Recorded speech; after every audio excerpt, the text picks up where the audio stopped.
Personne n'apprécie se retrouver dans un conflit ou dans une dispute. Et pourtant, ça fait partie du quotidien. Je vais donc vous partager 5 conseils pour mieux gérer vos conflits, et vous verrez que l'objectif, c'est pas de savoir qui a tort ou qui a raison, mais c'est plutôt de trouver un terrain d'entente pour apaiser la situation et résoudre le conflit. Et le premier conseil, c'est de pratiquer l'écoute active. Mais attendez, avant ça, il faut qu'on voit 2 erreurs classiques que la plupart des gens font. Tout d'abord, ne rentrez pas en guerre. Si vous souhaitez résoudre le conflit, il ne faut pas chercher à gagner le conflit. C'est comme dans la négociation, je vous dis toujours que personne ne gagne une négociation. Normalement, si on trouve un terrain d'entente pour une bonne négociation, les 2 parties sont contents. C'est pareil pour un conflit. Ne cherchez pas à avoir raison et ne passez pas tout votre temps et votre énergie à prouver que votre point de vue est le bon et que l'autre personne a tort. Vous perdez du temps et ça ne vous aidera pas à résoudre le conflit. Et la deuxième erreur que beaucoup de personnes font, c'est de mélanger le conflit et la personne. Très souvent, quand on rentre en conflit, que ce soit un conflit de voisinage, que ce soit un conflit avec son patron, avec son partenaire ou avec ses enfants, on devient très vite énervé contre la personne avec qui on a le conflit. On oublie presque le problème et le sujet du conflit pour se focaliser sur la personne et donc lui dire ses 4 vérités, et donc l'agresser, donc le critiquer. C'est très important, et c'est une technique aussi des meilleurs négociateurs, de faire la différence entre la personne et le problème ou le conflit. Je suis personnellement régulièrement en désaccord avec des personnes que j'apprécie beaucoup, des amis ou de la famille, et c'est pas parce qu'on est en désaccord ou qu'on débat ou qu'on a un conflit sur un sujet qu'on se déteste mutuellement. Et donc revenons au premier conseil, pratiquer l'écoute active. J'ai beaucoup expérimenté la puissance de l'écoute active dans ma vie professionnelle. Quand j'ai démarré en tant qu'acheteur il y a une dizaine d'années, dès que je rentrais en conflit avec un fournisseur, on rentrait en confrontation, et en confrontation directe.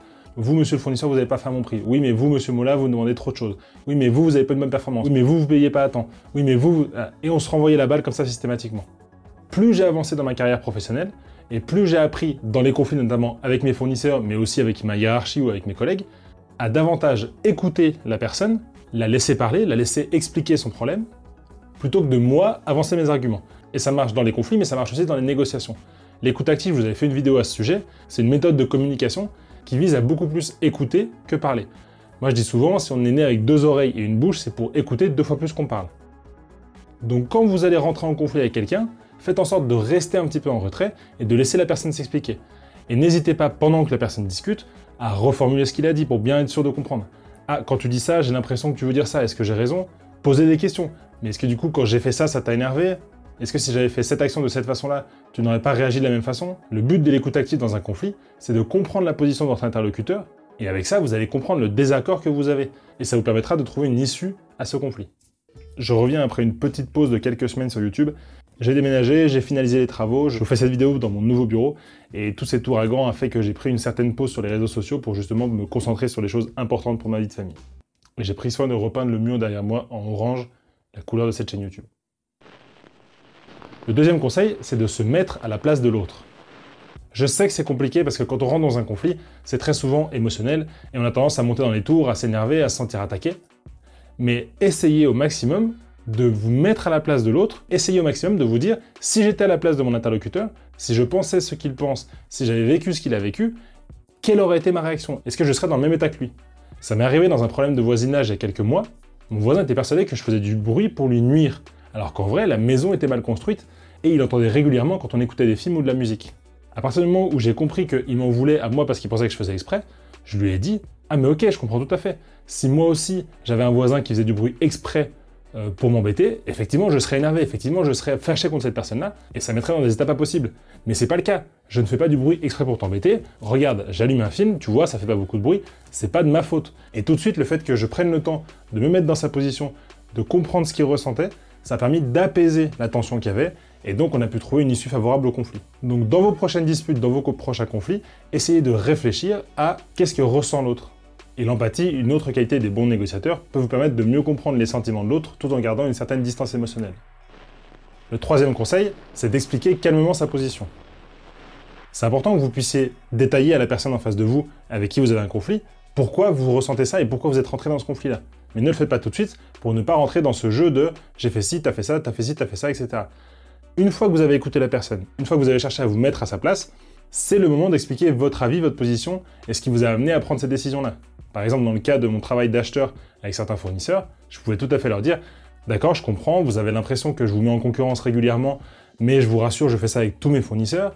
Vous avez aussi l'impression que je compare vos prix avec des fournisseurs situés très loin, et donc avec des fournisseurs qui ont des prix de main-d'œuvre qui sont beaucoup plus bas, mais ce n'est pas le cas.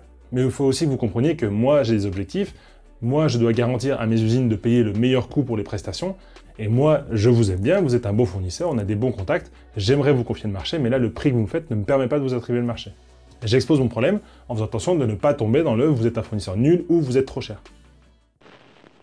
Le quatrième conseil, c'est de prendre de la distance si ça éclate. On le sait, même si on a toute la bonne volonté du monde, même si on écoute l'autre, même si on essaie de se mettre à sa place, même si on essaie de reformuler, même si on essaie d'expliquer calmement son point de vue, un conflit reste un conflit. Ça peut monter dans les tours en fonction du caractère de la personne, en fonction de votre caractère. Vous pouvez commencer à crier, à éventuellement avoir envie d'égorger l'autre. Parfois, des paroles très blessantes ou des insultes peuvent sortir. Dans ces cas-là, ayez le courage et ayez l'audace d'arrêter la discussion. Personnellement, ça m'est déjà arrivé dans le cadre professionnel de dire à un collègue « Écoute, là, je sens que la discussion va un petit peu trop loin, je te propose qu'on arrête là et qu'on en reparle demain. » Ça permet trois choses. Déjà, ça fait tomber un petit peu la pression et vous allez reprendre la discussion dans un cadre qui sera différent. Ça permet aussi de laisser passer une nuit sur le problème. Et on sait que la nuit porte conseil et que parfois un problème qui nous paraît énorme un jour est un peu moins important le lendemain. Et la troisième chose, ça montre aussi votre bonne volonté à faire en sorte de résoudre le conflit. Vous ne rentrez pas dans le pugilat verbal, mais vous proposez au contraire de replanifier un moment pour en discuter. Je sais que c'est compliqué de faire ça, mais la prochaine fois que vous aurez un gros conflit ou une grosse dispute, essayez de vous mettre une espèce d'alerte pour vous dire « Ah, là, ça va trop loin, il vaut mieux arrêter, il vaut mieux en reparler plus tard. » Ça peut aussi servir dans la vie de famille, quand les parents commencent à se disputer et qu'il y a les enfants, de faire en sorte de vite identifier que la dispute va éclater, pour justement reprogrammer la discussion à un moment où les enfants ne sont pas là. Et le cinquième conseil, c'est de trouver la vraie raison, la vraie cause du conflit. Ça vous est sûrement déjà arrivé de rentrer en conflit ou en dispute avec quelqu'un, et en fait de vous rendre compte que la chose pour laquelle la personne vous en veut, ou la chose que vous reprochez à la personne, est en fait complètement différente du sujet sur lequel vous vous disputez. Dans un couple, ça va être par exemple de se disputer sur une bêtise d'organisation ou de vaisselle pas faite, alors qu'en vrai, le problème, c'est pas que la vaisselle soit faite ou pas faite, c'est qu'il y en a un qui a l'impression de gérer toutes les tâches ménagères et donc d'avoir moins de temps pour lui, et qu'il aimerait juste rééquilibrer ça. Ça m'est arrivé récemment avec un client qui m'a demandé de gérer pour lui de la médiation sur des contrats qui n'avaient pas été réalisés. J'ai donc appelé ses clients pour voir pourquoi les contrats n'avaient pas été faits et pour réclamer des dédommagements financiers. Et la plupart du temps, le problème n'était pas le montant financier qu'ils devaient payer, mais c'était plutôt lié à de la relation humaine. Les clients, par exemple, refusaient de payer tant qu'ils n'avaient pas reçu un mail d'excuse d'une personne de l'entreprise. En prenant le temps de discuter avec eux et de comprendre la vraie raison du problème, je me suis rendu compte que c'était plutôt des problèmes humains qui avaient créé le conflit et non des problèmes liés au business ou au contrat. Il y a une excellente méthode pour trouver la vraie cause d'un problème, c'est la méthode des 5 pourquoi. Je vous avais tout détaillé cette méthode dans cette vidéo. Je vous invite à la découvrir, et nous on se voit dimanche prochain, et d'ici là, négociez mieux et soyez audacieux. Ciao!